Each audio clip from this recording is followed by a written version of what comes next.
day, free admission. Wow. Apparently on a Sunday and a Monday it's free. So let's go see.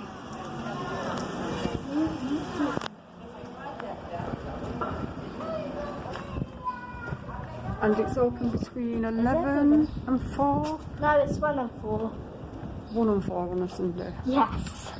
Okay, you've got a good memory. Yeah. 13 to 16. Look at that, isn't it lovely? That brick can, work. if you're not in by 3 p.m, you can't come in. Yeah, I think that's right. Because you wouldn't be able to see how much. And you can leave donations as well. You might. What a lovely looking building. Yep. See how there's the gardens. I'll have a look at that after. Information, woodland trail. Okay, let's have a look. Ah, there it is. So it's Mondays. That's 10 till 4. Do we go in there? Oh yeah, watch the steps. Hi. Do you want to come in and have a look? We do, please. Is it okay? Is it okay to film? Yes, certainly. Okay. Oh, sanitize. Get people in photographs. Give us that. I'll hold that. I don't think that's full. We just had sanitizer just before we came here anyway. That's all right. So. Oh, so we've never been in here before. Looks lovely. It's 11th century. 11th. I read a little bit. So, you can't photograph people, that's the only thing. So, it's the privacy of the thing. But anything else, you're very welcome. Would you like a tour? Or do you just want to wander around? Did you join us? We are. Yeah. And then when the dissolution of the monasteries happened, the church went, that bit went, the cloisters went, and you were left with this L shape, which was then repurposed as a Tudor townhouse. Right. And there are records, showing that it remained quite a nice house for quite a long time. And then gradually, when styles changed, because there are quite a lot of Georgian buildings remaining in Exeter, and I think people who had money thought that was a nicer way to live. This then became much more subdivided into lots of little dwellings. So you've got things like an odd fireplace, and in fact these were where people cooked. And it was very divided up. We have records that show that. Sort of the modern day equivalent of making flats. Yes. It was described as a rookery of tenements towards the end. And then by 1913, it was in danger of falling down. And the City Council rescued it, or took it on, and did quite a lot of work. So I think some of these arches were dated from then. The actual columns are original Norman that has been rebuilding. And they opened it then as a museum. Right. And there's details about that in that corner. If I sort of give you a sort of whistle-top tour, and then you can come back and have a look at things. Yeah, absolutely. So just on here, the sort of a little cut through. For me. There was a Catholic church was built at the point that they were rebuilding Catholic churches. It's early 1800s. Yeah. I can't remember exactly the date. And before that, this is when this was knocked down, this part? Yes. Okay. The next room is repurposed as the Tudor parlour. It would have, when this was a priory, that would have been the main entrance. And I think this would have been just a passageway through. But this has now been set up as the Tudor parlour. And the ceiling is original. It dates 400-ish years old. Wow. And the panelling is, the actual wood is from that date, but not from this building. Yeah. It's been taken from another building, and it was repainted to the pattern of the panelling that's in Exeter Museum.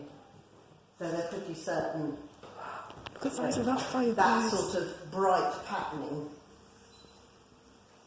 is fairly authentic. The frieze round the top is actually a copy of an original upstairs that you'll see upstairs. And I mean, what's this partly trying to do, just to show this rather showy room.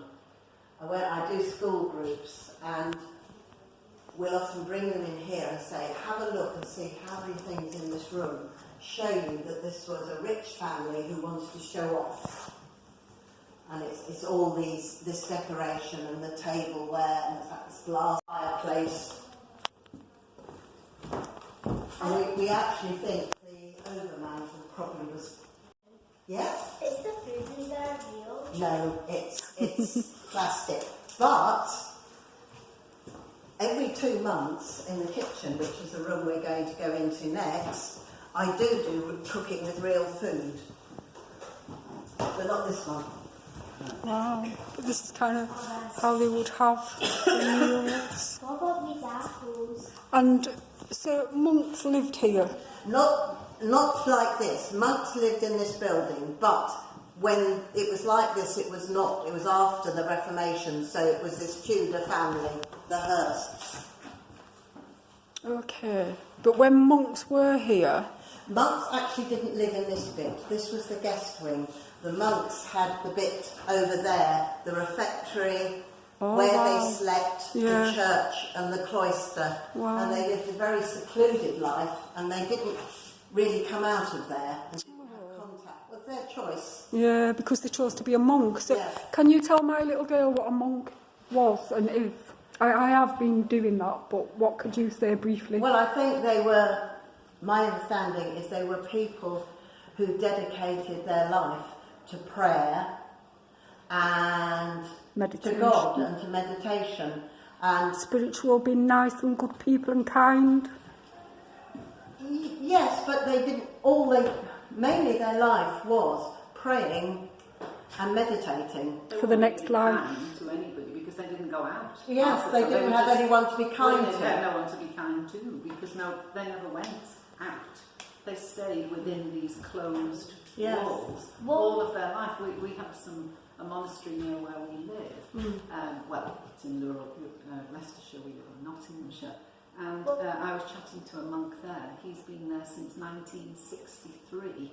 And when he entered, he wasn't even allowed to speak because it was a silent order, and that was only lifted 9 years later. So it's quite remarkable. It is. Really. I beg your pardon, he went in 54 and he wasn't allowed to speak till 1963. So, they just stayed in the 9 building. years. And not even speaking. I've been to a What about talk. the people that were in there with him? Yeah, There weren't. There was just. There were 18, I think when he said when he got in there were 25. There were monks. 12 here. 12 The here. same And they monk. never spoke to each other. No. They just walked around in silence and prayed. So I wouldn't say they were kind, but they weren't unkind. They just were.